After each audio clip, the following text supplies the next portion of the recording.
If I may be completely honest for a moment and give you my full, uncensored view of the subject matter of today's video, I hate Scott Pilgrim vs. the World. There are very few things in this world that I genuinely hate. There are lots of pieces of media, lots of pieces of fiction that are uncomfortable, that are unpleasant, that are actively revolting, but very few of them fill me with a hatred and disgust the way Scott Pilgrim vs. the World fills me. I should point out, though, before we really delve into it, that this is not a critique of the actors. As much as people like to rag on Michael Cera, he's not the problem with this movie. In fact, as far as I can tell, all of the actors are doing their damnedest with what they've been given. And I haven't read the Scott Pilgrim vs. the World comics, so I can't tell you if it's a good adaptation or not. I've also not played the game, so I can't tell you if it's a good adaptation or not. What I can tell you is that the story, and the way it is structured and laid out, and the way it is executed, are atrocious. In fact, it almost feels criminal. It's one of the most unpleasant and unhappy things I think I've ever had inflicted upon me, willingly. Because Scott Pilgrim vs. the World is not some avant-garde story that is hard to tell. Scott Pilgrim vs. the World is one of the oldest, most basic stories known to man, and yet they screw it up beyond any belief. It's almost amazing how much they fail to tell this story. Because Scott Pilgrim vs. the World is just the Odyssey. That's all it is. There's nothing new or unique about the story. It's a tale almost literally as old as time itself. It is the Odyssey just in modern day with video game references. Scott Pilgrim is our Odysseus who has to go from problem to problem in order to get to the end to get what he wants. That's the whole thing. That's the entire story. It's a very simple structure. But the way it's laid out, the way in which the story is being told, at every possible opportunity, makes us, the audience, root against our protagonist. And that's clearly not the intention. Now, don't get me wrong. You can do a story with an unlikable protagonist. But the problem is that if you're going to tell this particular story of what is essentially the Odyssey, then there's a certain formula you kind of have to fit in, or it doesn't work and the whole thing falls apart. One of the core things in the Odyssey is that Odysseus, our hero, is constantly trying and failing to find his way back home to get to the woman he loves. He is literally constantly stuck in the state of, your princess is in another castle, with the princess, in this case, being the solution to get him home. The key, however, to the story, and the key that makes us invest in Odysseus, is that Odysseus isn't an asshole. Yeah, he can be a jerk sometimes, and yeah, he can make some bad decisions, but by and large, he's not inherently a bad person. He's not Agamemnon in this situation. For those wondering who Agamemnon is, he's the guy who set his daughter on fire at the beginning of the Iliad in order to win favor with the gods. Yeah, he's the worst, and he's intended to be. But Odysseus in the Odyssey is not meant to be an asshole. He's meant to be prideful, he's meant to have failings, but he's not meant to be someone we don't like. Which means that as he goes from place to place and things happen, the bad things that occur to him are not his fault. They're either caused by nature or they're caused by his crew members, which are sacrificed essentially over the course of the story in order to make Odysseus look smart in comparison. Here's a good example. When Odysseus gets a bag that controls the winds, meaning all of the winds that would stop him from getting home are in the bag, all he has to do is not open the bag. Now, the problem is that Odysseus thinks that if he tells his crew members this, they won't believe him, and he's right.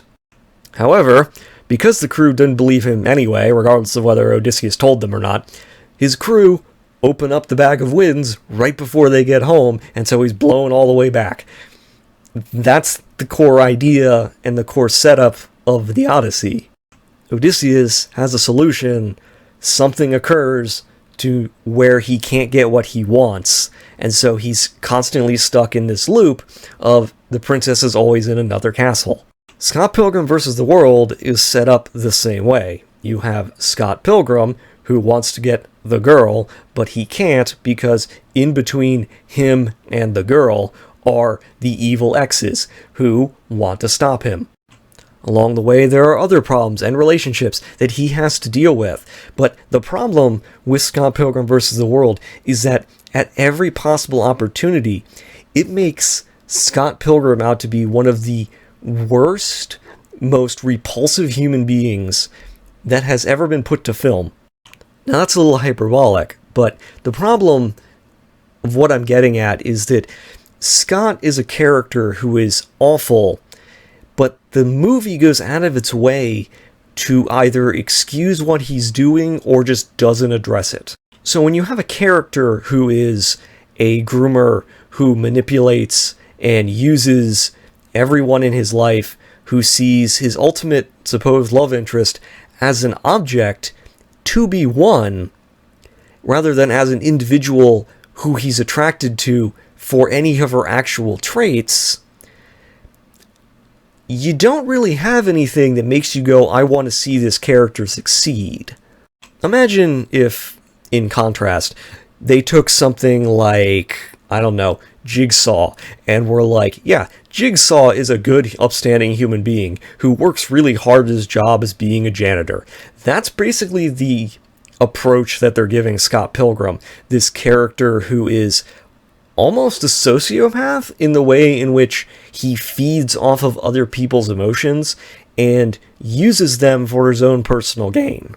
Now, I should point out that the hero's journey does not always need to be done with a hero who is good at the beginning, or even good necessarily at the end.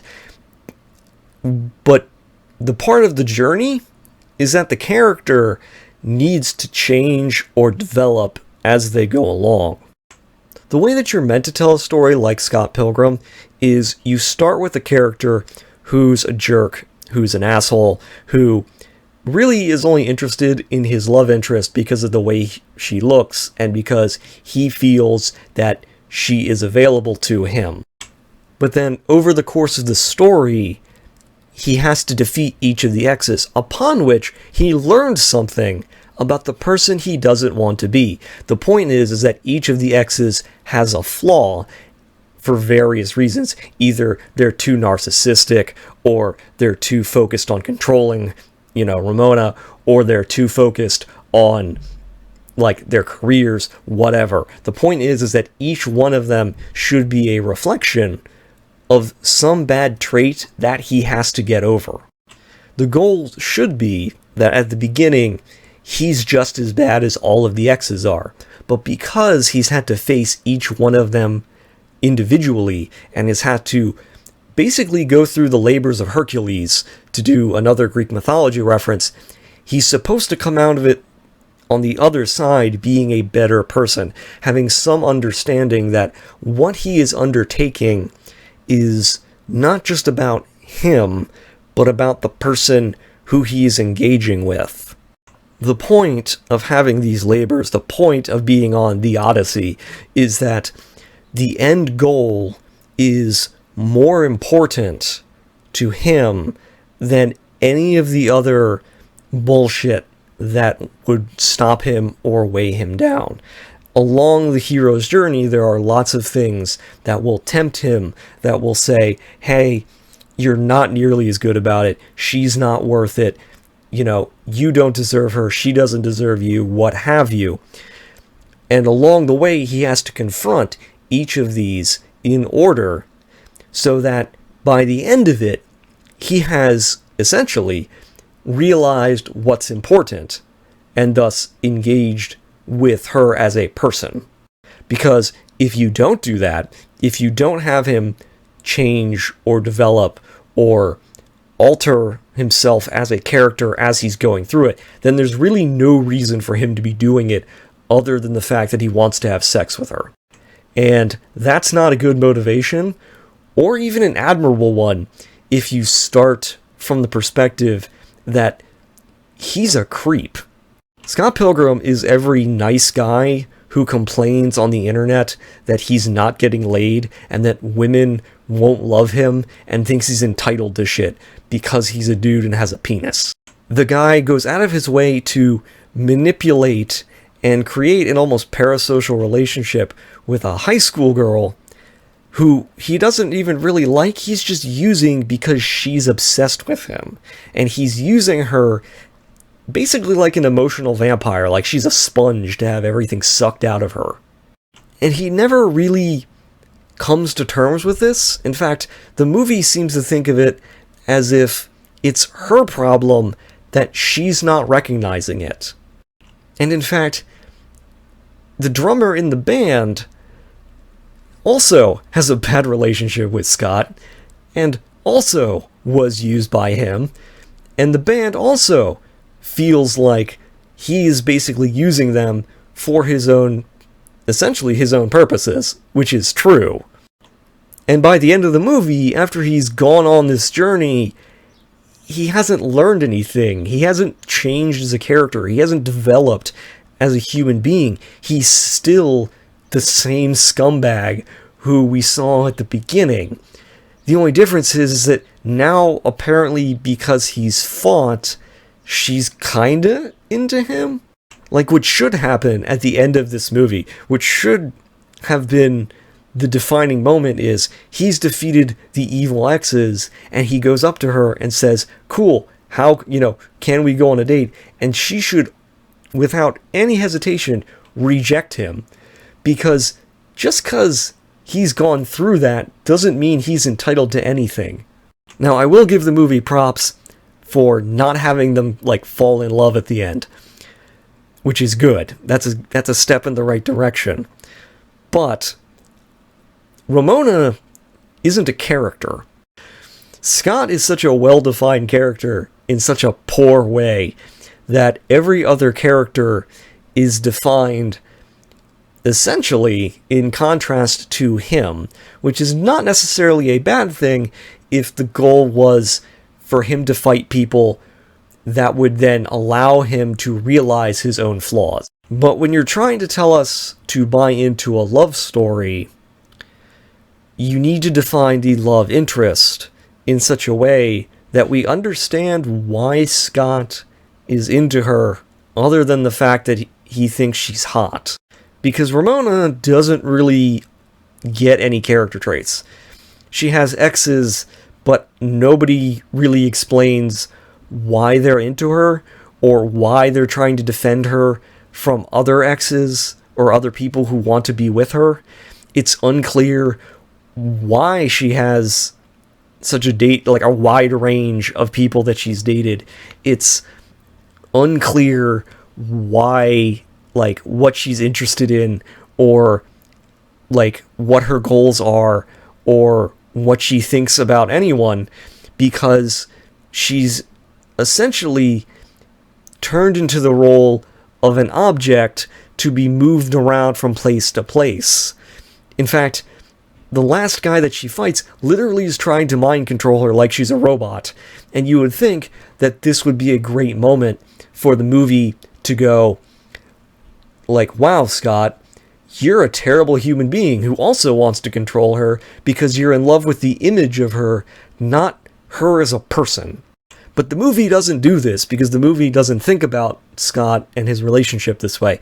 The movie doesn't spend any time thinking about what he can give her or what she can give him. She's just an object to be won at the end of a journey. But because we don't have any attachment or any investment in their relationship, we can't invest in what he's going through. We can't invest in his struggle.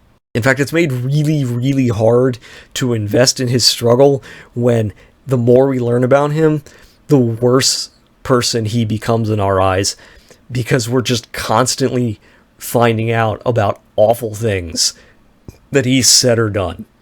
it's not even hidden in universe either. In fact, there's this weird, like, tonal dissonance between scenes where characters will talk about how awful Scott is and how badly he treats them and how badly he treats essentially everyone in his life. And yet the movie takes his side, almost, in many ways, because it's always shown from the perspective of, well, everybody eventually forgives him, and everybody just kind of gets over it, and he never really develops or changes or needs to, like, alter his behavior or learn a lesson about anything. I know I keep harping on this, but it's super important. It is the main failing of a movie where the entire premise is built around us wanting to invest in his struggle to get the girl, and yet making him the most despicable human being. But it's not that necessarily that he's a bad person, it's that the movie seems to excuse the fact that he's a bad person, and almost acts like it's not a problem that he's a bad person. Again, it's really the nice guy syndrome in a nutshell. He is the ultimate incel waiting to be born. Now, that's not to say that the movie doesn't have good points. In fact, visually it's very nice. All the characters, in terms of, like, their designs, are unique, but they're all kind of one note. And honestly, I was having trouble remembering, like, after watching it, like, what the problems with the X's were necessarily, because all of them seem to pale in comparison to the fact that Scott is just a raging douchebag. Like, the vegan guy is a vegan, and his flaw is that he's so focused on being healthy and being holier than thou, and it turns out he's a fraud, and so his flaw is both that he's a fraud and that he's an elitist, but that doesn't teach Scott anything except that he shouldn't be that way, except he is still a douchebag. Like, he's still a fraud. He's still, like, manipulating a high schooler. He's still, you know, lying to people around him. He's still an elitist who thinks that he deserves things without working for them. And, like, you get to the twins, and it's like, I don't know why the twins were bad. The only reason that the twins seem to be twins is so that they can have a rock-off, and they can bring up the fact that Scott spends most of his time mistreating his band members and doing whatever he wants because he's a terrible person, and he doesn't prioritize the happiness of his bandmates. And it seems almost like that Scott is using his band to pick up groupies, essentially, which makes him, again, a scumbag. Like, you can argue about whether or not you think parasocial relationships are alright, or whether it's okay for band members to sleep with roadies, or whatever, but I think it's pretty clear that if the only reason you're in a band is because you want to pick up chicks, you're a douchebag. I don't think that's up for debate. Like, he's one step away from being a white guy with an acoustic guitar who learns Wonderwall just because he wants to sleep with college girls. Like, that's one step from where this character is. In some ways, the movie almost stumbles upon a counter-identity, where the movie, like, in a weird dark comedy sort of way, wants you to root against him. Like, you could make this movie where a guy who is awful is pining after a girl who wants nothing to do with him. And so, because he's so awful, and because she's so good, you could have the X's be evil in the sense that they are trying to protect her from this douchebag, and each one of them fails. And at the end, what you would have is she would realize that she needs to stand up for herself, that she can't let her past relationships define her, and she can't let other people fight her battles, and she needs to just say, "You're creepy, and I'm not going to date you." Like, you could do a movie like that. Because ultimately, Scott feels like a dragon who is trying to get the princess in the castle, and the exes are the knights trying to protect her. And you could argue, like, you could have them all be flawed, and you could understand why that they're all, like, her exes. Like, you could have the white knight who thinks he's all pure, but in reality, he's only doing it for himself. Or you could have the, you know, the person who is actually, like, just elite, like, just as lewd. And so his whole thing is that, like, he's protecting her because he's obsessive, and so he doesn't want anyone else to have her if he can't. Like, you could do every kind of toxic guy and have the end being her turning down Scott, who is still a toxic person and is still awful to deal with, because she's realized that the reason she has so many of these exes is because she just allows herself to go with the flow and get into these relationships with bad people because of some flaw that she has. Maybe she's emotionally vulnerable and is attracted to guys who are emotionally flawed because it makes her feel better about herself. Or maybe she wants to be someone who helps people and wants to try to fix people who don't really want to be fixed and don't realize that they need to be fixed. But you could do a whole lot of things that are way more interesting than anything in this movie. Like, it really feels like this could be a critique of the vapidness of nerd culture and the elitism and sort of gatekeeping that male nerds sort of do all the time.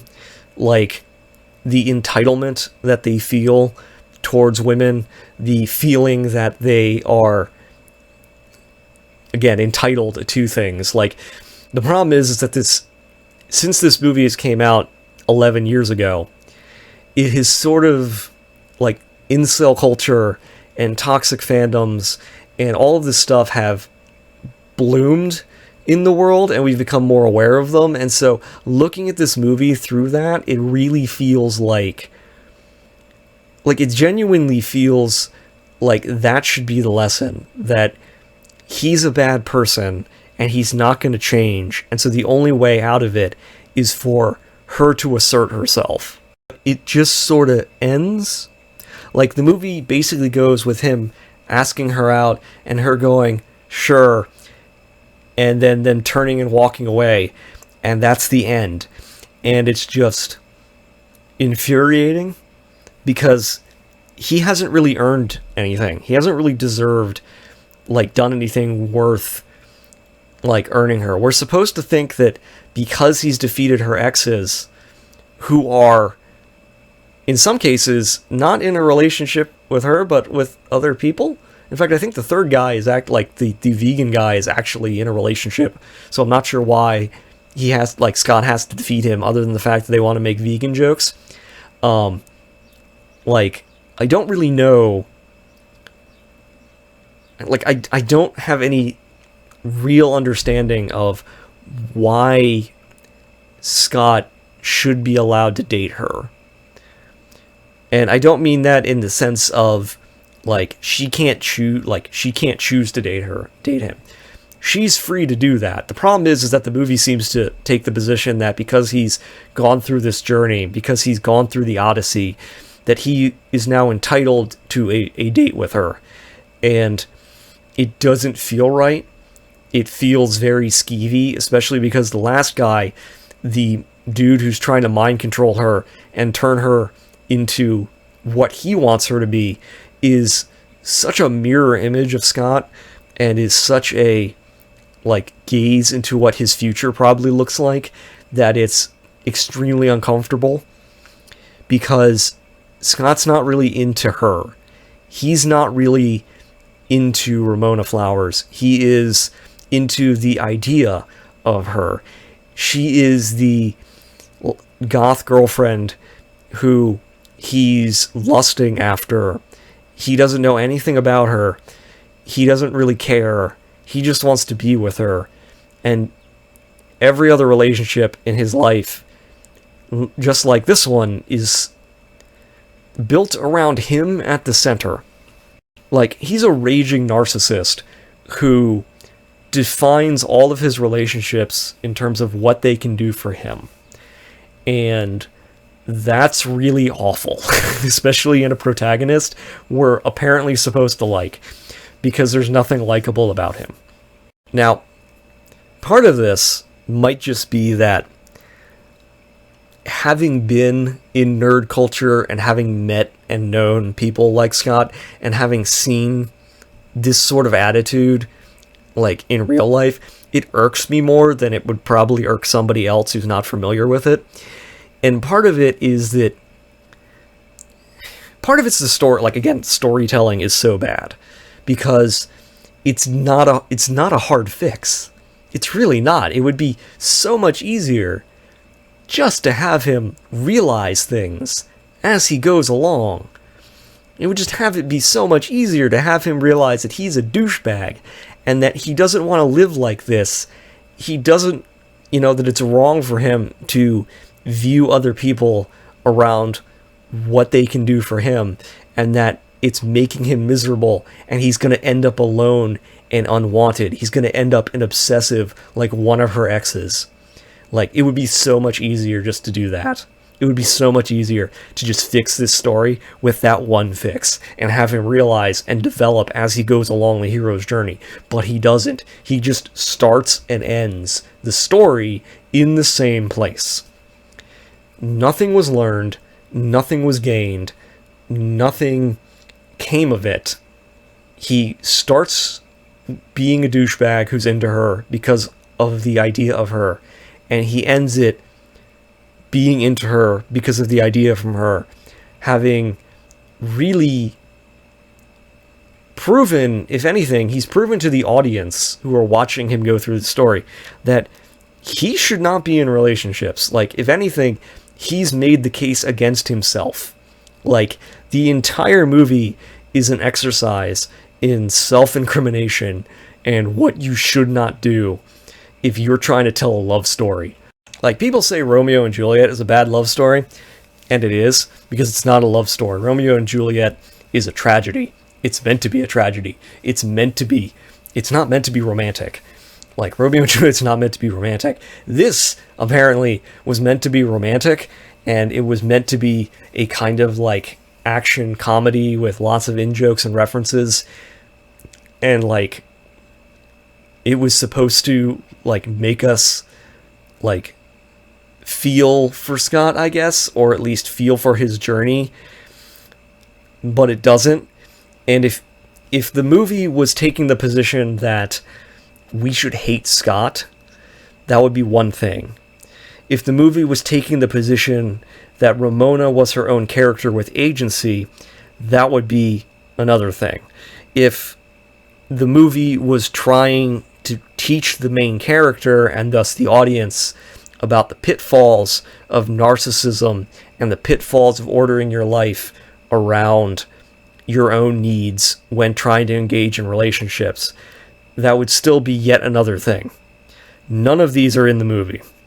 And so the movie is so infuriating. I know I'm kind of getting to the point where I'm repeating myself, but I hate this movie so much. It is such a simple concept, such a simple story, and you fucked it all up. I don't know if this is in the comics. For all I know, the comics are... This is a great adaptation. For all I know, this is a terrible adaptation. I don't know. I can only go with what the movie is presenting. I can only go with, this is what the filmmakers put to film and released and wanted us to see. And honestly, it's awful. I know I started this whole thing with that, but it's seriously awful. And I honestly can't think of anything else to say about it. It's just terrible, and I would hope no one ever thinks about it again.